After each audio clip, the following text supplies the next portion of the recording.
Hello everyone, नमस्ते सबैजनालाई। आज चाहिँ म हजुरहरूको सामु चाउमिनको रेसिपी लिएर आएको छु।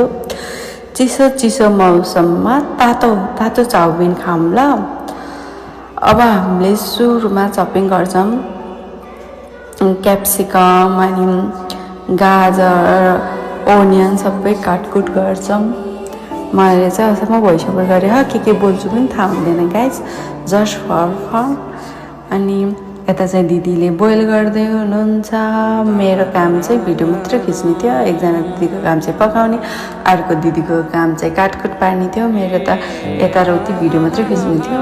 मलाई फेरि आज कताबाट यस्तो जाँगर आयो क्या गाइज। मैले घरमा चाहिँ गरेको थिएँ 2-3 चोटिसम्म, नत्र मैले जाओ लाग्छ क्या यस्तो यस्तो गर्न। तर फेरि आज कताबाट आयो क्या, यो मान्छेको मनमा के हो के आउने क्या है। अनि यता चटनी पनि बनाउँदैछौँ। यस्तो यो सानो खालको टमाटरको चटनी यति मिठो हुन्छ, यति मिठो हुन्छ। पिरो खाने भने यति धेरै खुर्सानी हालेको थिएँ, लास्टै पिरो भएको थियो, तर मिठो नि यति धेरै मिठो भएको थियो नि। अब फेरि पनि पकाएर खान्छौँ हामी।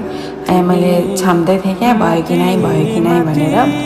त्यो भइसकेपछि जालीमा एकछिन राखिदिएँ। यता फेरि टमाटरको चटनी बनाउने भनेर रेडी गरिदिएँ। अनि फेरि चिकन चाउमिन भएकोले चिकन पनि काट्यौँ। कति महँगो हो, त्यतिलाई पनि 300 रे।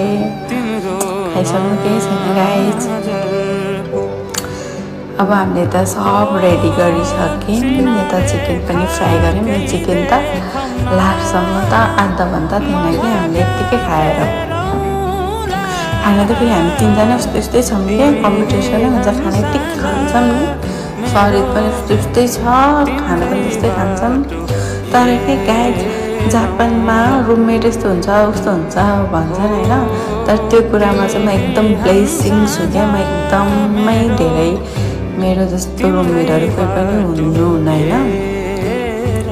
अब घर छोडेर आएको मेरो साथीहरू पनि कोही थिएन, मेरो दिदीहरू नै मेरो फ्यामिली फ्रेन्ड्स जो भने पनि, सिस्टर जो भने नि मेरो 2जना दिदीहरू हो, मेरो बेस्ट दिदीहरू। म जहाँ गए पनि, जहाँ पनि छोड्न परे पनि मैले कहिले पनि बिर्सिनँ क्या मेरो दिदीहरूलाई चाहिँ।